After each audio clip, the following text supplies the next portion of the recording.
नहमदुहु व नुसल्ली अला रसूलिहिल करीम। अल्हम्दुलिल्लाह आज 23 पारे मुकम्मल हुए। 23वें पारे में सूरत मुबारक है जो 22वें सिपारे के आखिर से शुरू होती है और 23वें पारे में ख़त्म होती है। 5 रुकू की सूरत मुबारक है, उसको सूरत यासीन कहते हैं। बड़ी मारूफ सूरत है और सूरत यासीन के पढ़ने का बड़ा अजर और सवाब है। शुरू के अंदर ये जो लफ्ज़ है यासीन, इनको कहते हैं हुरूफ मुक़त्तआत। इसका मायना ये है कि ये पढ़ने के अंदर अलग अलग करके पढ़े जाते हैं। अब जिस तरह ये यासीन लिखा हुआ है ना, जिस तरह अरबी अल्फाज जोड़कर पढ़ते हैं तो इनको पढ़ना चाहिए यस, लेकिन ऐसा नहीं है, बल्कि अलग करके पढ़ते हैं या सीन। चंद सूरतों के शुरू में ये हुरूफ हैं, इनको मुक़त्तआत कहते हैं। मुक़त्तआत का माना अलग अलग करके पढ़े जाते हैं। आप देखेंगे कि अलिफ लाम मीम और अलम तरा कैफ़ा दोनों लिखने के लिहाज से कोई फ़र्क नहीं है। मद ऊपर लिखी होगी, लेकिन अलिफ लाम मीम को अलिफ लाम मीम यानी हर लफ्ज़ को अलग अलग करके पढ़ा जाता है, इसलिए इनको हुरूफ मुक़त्तआत कहा जाता है। आप देखेंगे कोई भी तर्जमा आप उठा लें, इसके नीचे कोई तर्जमा नहीं लिखा गया। क्यों नहीं लिखा गया? इसलिए कि ये अल्लाह और उसके रसूल के दरमियान राज है। अल्लाह के नबी ने इसके बताने के बारे में मुनासिब नहीं समझा, तो इसलिए उम्मत को इसका तर्जमा और इसका माना नहीं बताया गया है। और ये भी समझाना है कि कुरान को समझने के लिए सिर्फ़ अरबी काफ़ी नहीं है। किसी साहिब कुरान के पास बैठना है और उससे कुरान मजीद को सीखना है। कोई आदमी अरबियत के साथ अपने से कुरान को समझने की कोशिश करेगा तो साहिब कुरान के बग़ैर समझना चाहेगा, कहीं न कहीं भटक जाएगा। जहाँ कुरान की ज़रूरत है वहाँ साहिब कुरान यानी रसूल पाक सल्लल्लाहु अलैहि वसल्लम की ज़रूरत है। कुछ हज़रात कहते हैं कि ये हुरूफ मुक़त्तआत अल्लाह ताला के नाम हैं। आज 2 पढ़े गए हैं, स्वाद। दूसरी जो आखिर में एक सूरत पढ़ी गई है उसका नाम है स्वाद वल क़ुरआन ज़िक्र।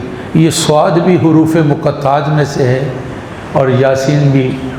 ये दर हकीकत बताना ये है, एक इसका मकसद लाने का ये है कि अरबों को ये बताना है कि कुरान तुम्हें जो चैलेंज है, अगर तुम्हें शक है तो फ़ातू बिसूरत मिन मिस्ली, इस जैसी कोई सूरत लाओ। तो ये उनको बताया जा रहा है ये कुरान कोई और अल्फाज से नहीं बना हुआ। यही जो हुरूफ हैं तहज्जी जिनसे जोड़कर कलाम बनती है, अलिफ लाम मीम तो हा या सीन सौद क़ाफ नून, ये हुरूफ हैं, इनसे जोड़कर कलाम बनती है। कुरान मजीद भी इन्हीं अल्फाज से बना हुआ है। कोई ओपरी कोई कलाम या बोली नहीं है। तुम ये कहो कि ये तो अरबी नहीं है, ये अरबी ज़ुबान है। तो सूरतों के शुरू में ये अल्फाज लाकर गोया के जो कुरान का चैलेंज है उस चैलेंज को ज़रा पक्का किया और उस चैलेंज के बारे में तज़किरा कर दिया है। कुछ हज़रात का कहना ये है कि ये अल्लाह ताला के नाम है, हुरूफ मुक़त्तआत अल्लाह ताला के नाम है। आप देखेंगे वज़ाइफ वाले मुख्तलिफ ये जो अल्फाज हैं अलिफ लाम मीम सौद, इनको लिखा हुआ होता है, ये तावीज़ की शक्ल के अंदर देते हैं, तो ये अल्लाह ताला के नाम है। अब रहा यासीन, किसी आदमी का नाम रखना, हाँ जी रख सकते हैं। अगर आप नाम रखें तो फिर रखना चाहिए ग़ुलाम यासीन, जिस तरह ग़ुलामुल्लाह नाम है ना अल्लाह ताला का ग़ुलाम, तो यासीन भी अल्लाह ताला का नाम है। तो इसलिए नाम ये रखना चाहिए ग़ुलाम यासीन। सिर्फ यासीन या मोहम्मद यासीन ये नाम इस तरह रखना बेहतर नहीं है। अगर किसी का नाम हो यासीन तो फिर उसको क्या करना चाहिए?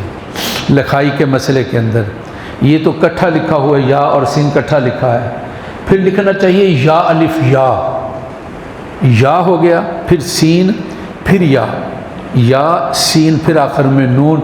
इस तरह ये हुरूफ लिखने चाहिए। یہ تاکہ رسم الخطی جو قرآن کی ہے اس سے ذرا ہٹ جائے، جس کا نام ہو وہ اپنا نام اس طریقے کے ساتھ لکھے، یا الف یا سین یا نون۔ اور قرآن میں جو لکھا ہے وہ صرف دو ہی لفظ ہیں، یا اور سین لکھے ہوئے ہیں۔ کہتے ہیں لکھنے کے اندر یہ فرق ڈالنا چاہیے۔ جو آدمی سورہ یاسین کو پڑھتا ہے اللہ اس کو 10 قرآن پڑھنے کا ثواب دیتے ہیں۔ صبح بھی پڑھنی چاہیے، شام بھی پڑھنی چاہیے۔ جو صبح پڑھتا ہے اللہ شام تک اور اس کی حاجات کو پورا کرتے ہیں۔ یہ صورت مبارکہ مریض کے پاس پڑھنی چاہیے، اللہ صحت دیں گے۔ جو امید والی عورت ہے بچے کی ولادت کے مسئلے میں سہولت ہوگی اگر وہ یاسین کی تلاوت کو اپنا معمول بنا لے اور آخری دنوں میں خاص طور پر اس کی تلاوت کر کے پانی کے اوپر دم کر کے اس پانی کو پیے۔ قرآن کی چند صورتیں یاد ہونی چاہیے، ملک، مزمل، سورۃ تغابن، سورۃ واقعہ، انہی سورۃ کہف، انہی صورتوں میں سے ایک سورت مبارکہ ہے جس کو سورۃ یاسین کہا جاتا ہے۔ کہتے ہیں کہ ہر چیز کا دل ہے، لکل شیء قلب وقلب القرآن یاسین، ہر چیز کا دل ہے۔ قرآن کا دل جو ہے وہ سورۃ یاسین ہے۔ سورۃ یاسین کے بعد سورۃ والصافات پڑھی گئی ہے، بڑی پیاری سورت ہے۔ اس میں اللہ تعالیٰ نے اپنے پیاروں کا تذکرہ کیا، کتنے اللہ اپنے ان پیاروں بندے سے کتنے خوش ہوئے۔ کیا کہا ہے؟ اللہ سلام کہتے ہیں عرشوں سے، سلام علی نوح فی العالمین، دنیا کے اندر نوح علیہ الصلاۃ والتسلیمات کو سلام ہو۔ آگے پھر گئے تو کہا سلام علی ابراہیم، حضرت ابراہیم کے لیے سلام ہو۔ سلام علی موسیٰ و ہارون، حضرت موسیٰ اور ہارون کو سلام ہو۔ سلام علی الیاسین، حضرت الیاس کو سلام ہو۔ آخر میں یہی جا کر کہا سلام علی المرسلین، اللہ کے سارے نبی اور پیغمبروں کے لیے سلام ہو۔ کتنی وہ مقدس اور کتنی وہ مبارک اور کتنی وہ فضیلت والی ہستیاں ہیں۔ اللہ خود اپنی کتاب کے اندر اپنے ان پیارے بندوں کو سلام بھیجتے ہیں، اور قیامت تک اللہ کی سلام، یہ قرآن رہے گا اور تلاوت رہے گی اور یہ سلام بھی رہے گی۔ اللہ رب العزت کی ذات محفل کو قبول فرمائے۔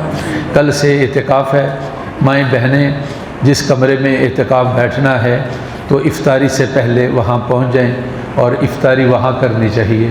باقی جو مسائل ہوں، بڑا اجر اور ثواب ہے، کسی بھی واسطے سے مسئلہ پوچھ لینا چاہیے۔ عورت اعتکاف کرے گی جب عورت نے نماز پڑھنی ہے۔ اگر اس نے نماز نہیں پڑھنی، روزہ نہیں رکھنا شرعی عذر کی وجہ سے، وہ اعتکاف بھی نہیں کرے گی۔ اعتکاف کے لیے روزہ، یہ 10 دن کا جو اعتکاف ہے، اس اعتکاف کے لیے روزہ ضروری ہے۔ جو آدمی بیمار ہیں یا شرعی عذر ہے، روزہ نہیں رکھ سکتے، تو ان کے لیے اعتکاف کا کرنا بھی نہیں ہے۔ بہرحال فضیلت والا عمل ہے، مرد بھی عورتیں بھی اس کو حاصل کریں۔ اللہ نصیب فرمائے، قبول فرمائے۔ الحمدللہ رب العالمین۔ اللہم صلی علی سیدنا و مولانا محمد وعلی آل سیدنا و مولانا محمد و بارک وسلم۔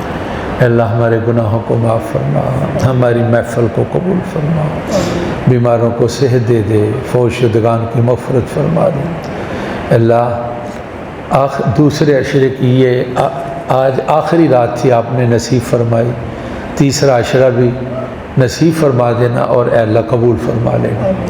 جنگوں کا اے اللہ خاتمہ فرما دیجیے، پوری دنیا کو اے اللہ امن دے دیجیے، امن کے دشمنوں کو اے اللہ ناکام کر دیجیے۔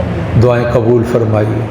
وصلی اللہ تعالی علی سیدنا و مولانا محمد و آلہ و اصحابہ اجمعین۔